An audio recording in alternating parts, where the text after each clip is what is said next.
made our exit out of Moscow Central. The Russians weren't too happy about us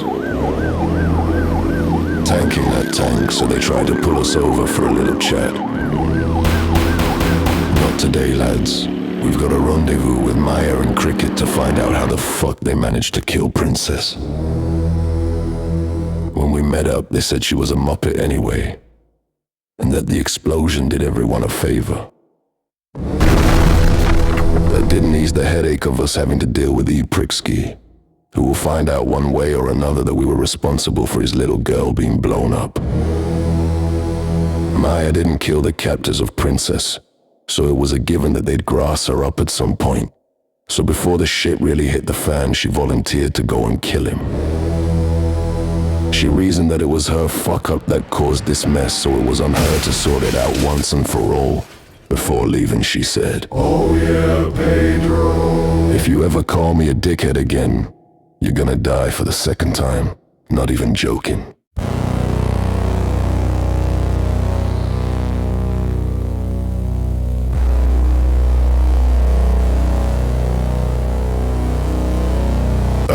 Duly noted. I love you too, babe.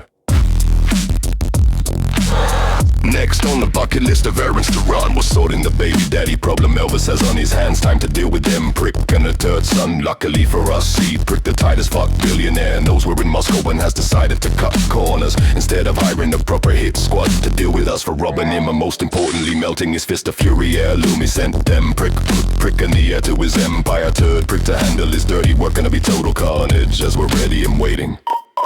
Got a call from Bree saying she wants to meet up. Said she has a job offer for us and it can't wait. As curious as we are to find out who the hell she is, why she dealt with Wanker Chicken Nugget and what she wants from us. I had to politely defer the hookup, told her about the problem at hand. And as soon as we mentioned Eprick's name, she laughed hysterically and told us to work her magic and come see her when ready. Fair enough.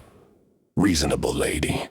Wasn't sure how Elvis got them pricks' number, and when I looked at him suspiciously, he said, "Mate, I got it cause turd support services are on my case and I'm paying it turd maintenance money. I needed his number for bank transfers, not buying that one, mate, but regardless, he messaged the man bird telling it to meet us at a warehouse in the Chekhov facility just outside Moscow." A few hours later, they rocked up in a Range Rover playing country music at full blast. I'd have taken a more stealth approach myself, but whatever, me and Elvis stepped out to present ourselves. Them prick got out first while the other two twats stayed in the car. Man bird opened his arms as it went in to hug Elvis, and that flicked my switch, cheeky bastard.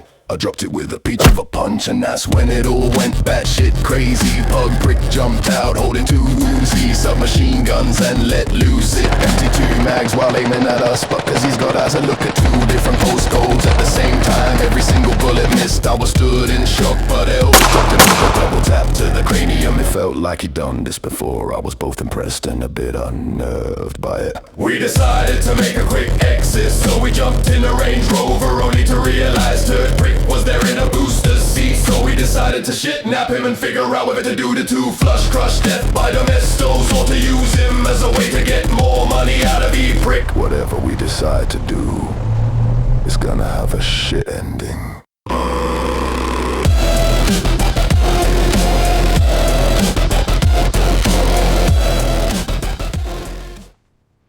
What do you mean they kidnapped Turd Prick?